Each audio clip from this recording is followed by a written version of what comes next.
予想とか取ればよかったな。こんな感じ。フランスのアンティーク。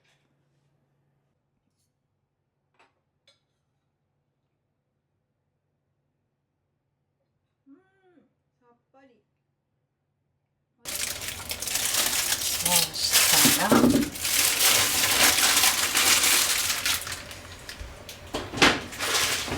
人参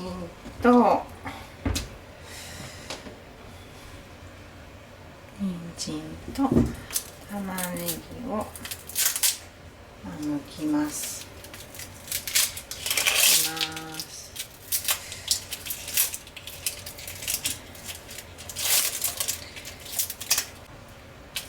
それと今度は玉ねぎも入れて、あとにんにく、これもパッと入れて、1つじゃ足りないから2つ、あとは絶対ですが体が温まるから生姜、これを入れて煮ていきます。さて、この鶏さんのこの肛門の部分に内臓が入ってたところにガンガン入れてきます。野菜を、例えばこの野菜も洗って1本丸々入れてもいいけど食べづらいから半分に切って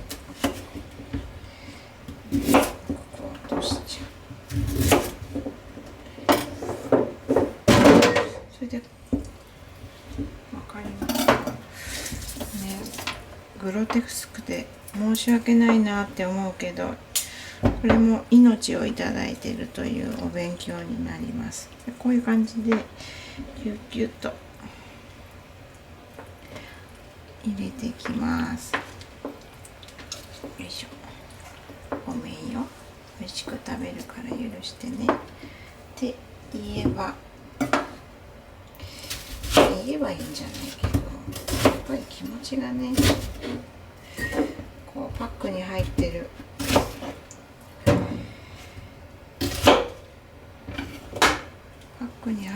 時ってお肉の感じしないから悪いなって思ったりしないんだけど、これを作るとやっぱり命いただいてんだなって思いますね。とにかくギュッと。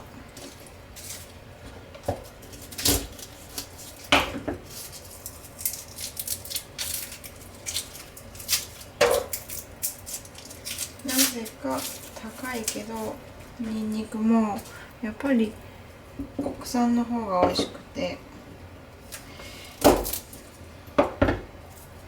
青森のも買うけど青森のが高い時は、今日のは四国の香川県、あとは道の駅に私は仕事で地方に行くことが多いので、そこの道の駅で安く買ってくることが多いかな。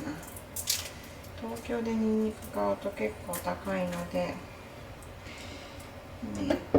でも私なんかニンニク潰す癖があって、ちょっとこのごめんよって、こういうちょっと大きいから半分に切って腹でね、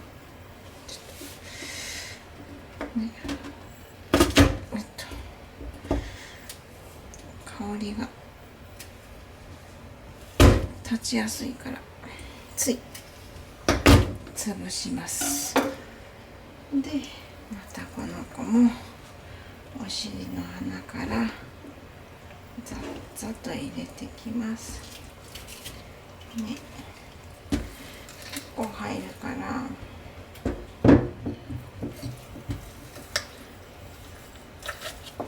ガンガンに入れるんですよ。破けないからね。はい、こう入れてしっかり入れてあげた方が形がしぼまないので、結構ぎゅうぎゅうに入れます。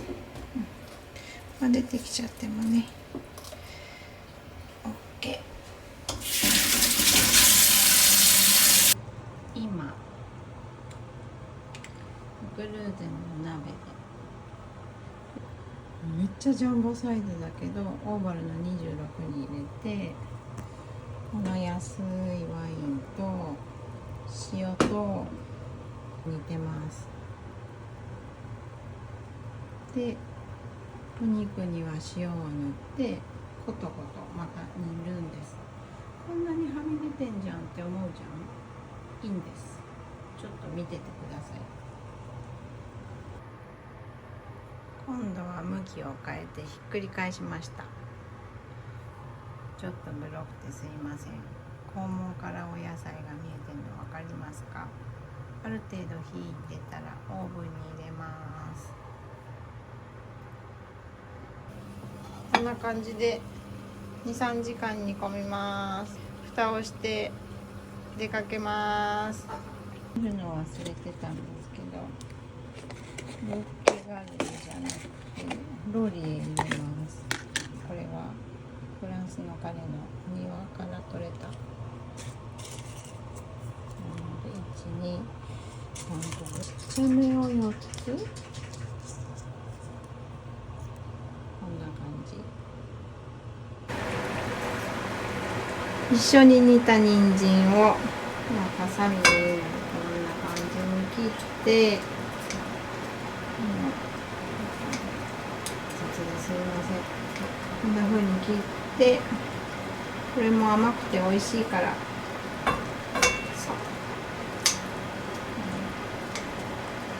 ういう感じですいません。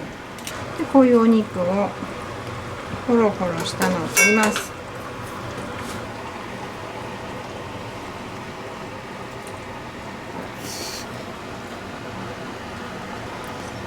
見えますか？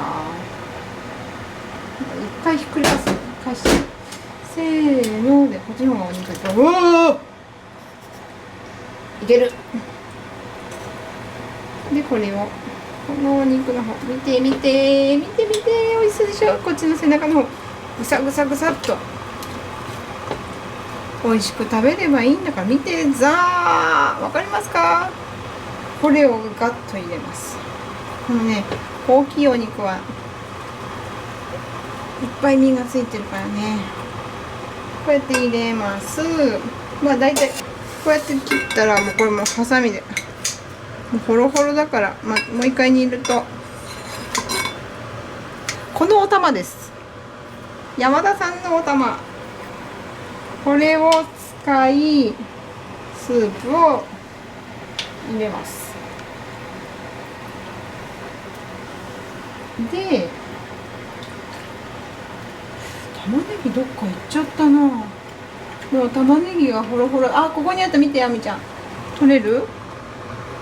じゃーん、ゴロッと踊りました。もう通りました。これを煮ます。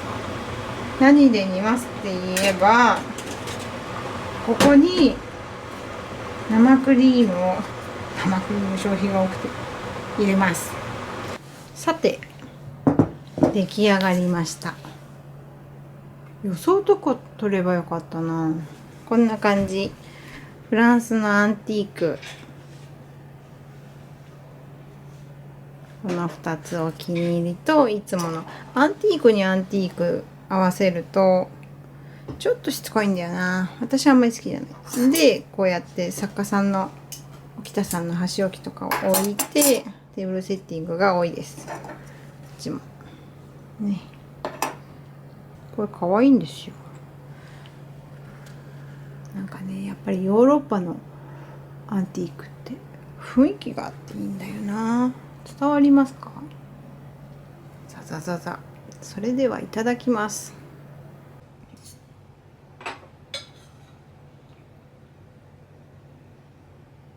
さっぱり美味しいです。で最後こうやって食べるのがフランス流。